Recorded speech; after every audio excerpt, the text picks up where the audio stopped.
You're watching Talking Points, a focus on the political scene in Lubbock and across the South Plains.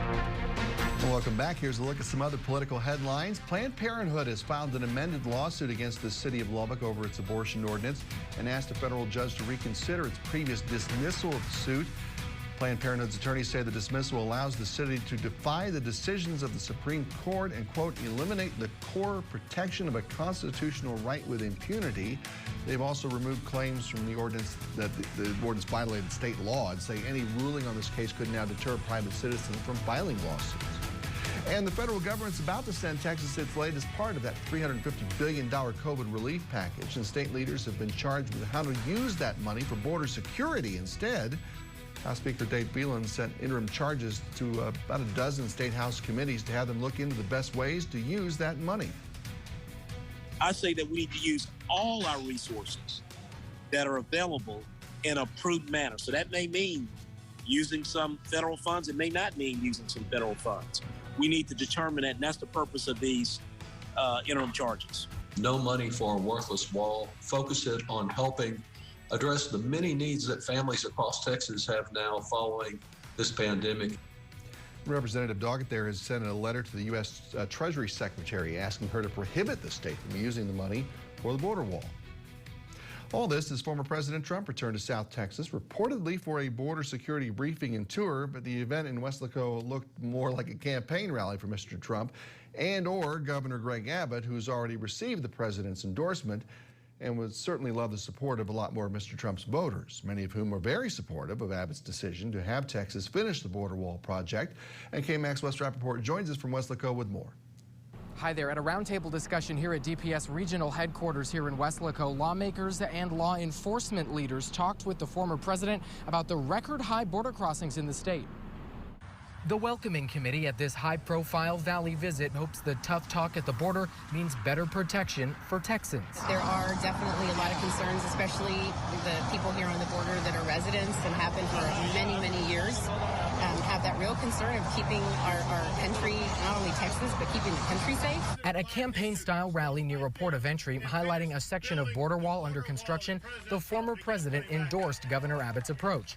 It involves surging state troopers to the region, declaring disaster in more than 24 counties, and building more wall. Let's build it right and do it right. Law enforcement leaders in the state say border crossings are at an all-time high. You can't have public safety unless you have border security. Just the Texas Department of Public Safety alone has apprehended more fentanyl to kill every man, woman, and child in the entire state of Texas. This is deadly, it's dangerous. While calls strengthen amongst Republicans to finish construction of this border wall nearly 300 miles north at the Texas Capitol, Democrats say this is all just a photo op.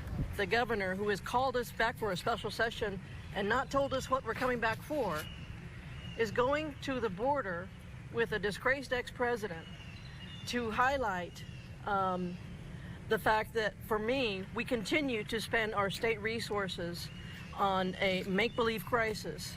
The governor's office says a bulk of the costs associated with this visit were paid for by Abbott's campaign dollars, not Texas taxpayer dollars, which reinforce what felt like a campaign rally. His office did not immediately have details on the financial breakdown.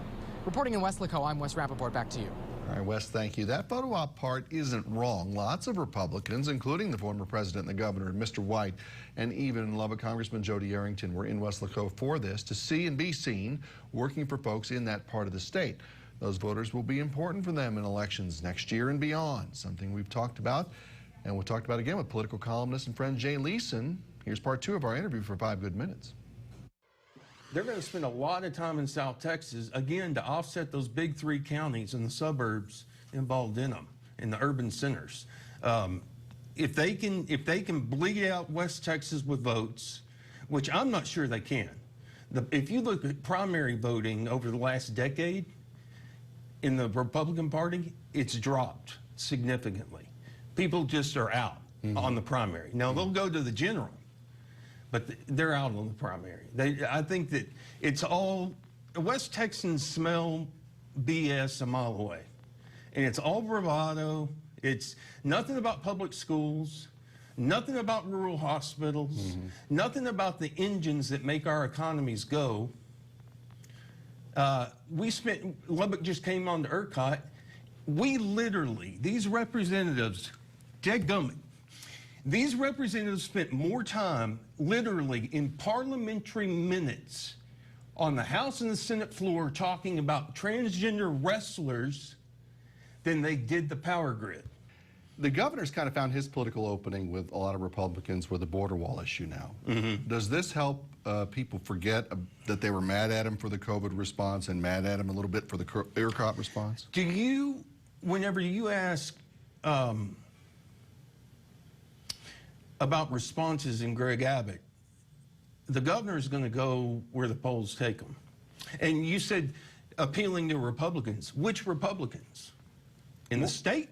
More hard right. Well, I mean, it could be.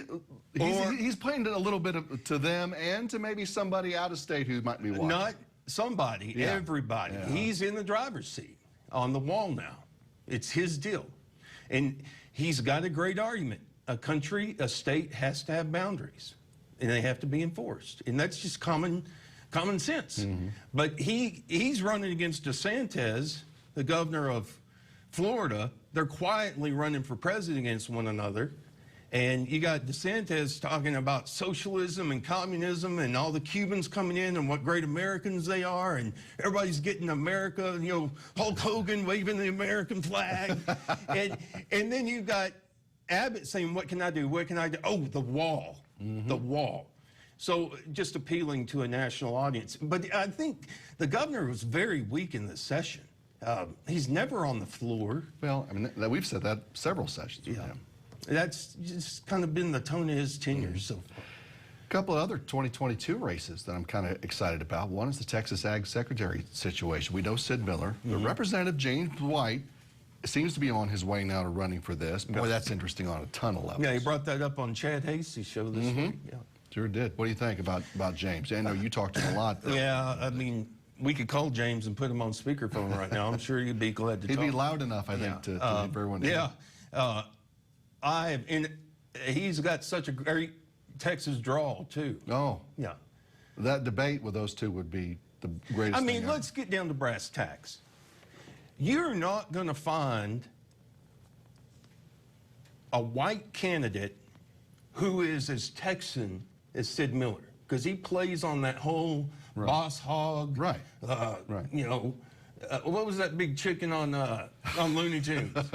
Foghorn Leghorn. Yeah, Foghorn. Yeah. Sounding the guy. Spitting stuff. Right. And then you change the script. And here's an African American who's got a Texas drawl, who knows Texas, has served Texas. Knows rural Texas all. And is widely regarded in the House. Yeah. I don't know about the Senate. You know, whatever Dan Patrick thinks about him is what the Senate's going to think about him. But it's clearly organized. And the House is clearly behind him running and tweeting about it. Oh, look on Twitter. You'll see him. A lot of people, including Dustin Burrows. And I don't mean to bring up a race card. No. I'm talking just like with the abortion thing. I'm not looking at the morality of it. I'm not getting caught up in the weeds. I want to know the politics of it. And in the political analysis, you just change the script altogether on Sid Miller. You put forward this guy who's got a perfectly clean record, who can talk to anybody, and James White and I could talk for hours. Yeah. I mean, people are going to love him. I wish we could talk for hours. You got to come back soon. Yeah. Well, you got to check out Jay Leeson Media on Facebook. Easy way to say hello. We cover the things that may get missed. Not often by you. Hopefully not on this show, too. Not by you. Jay Leeson, everybody. Talk to you soon. Lubbock's Anchorman. Talk to you soon. All right, and coming up, we were promised a new North American trade agreement that would be a stabilizing factor for the Texas economy when it was signed 1 year ago. So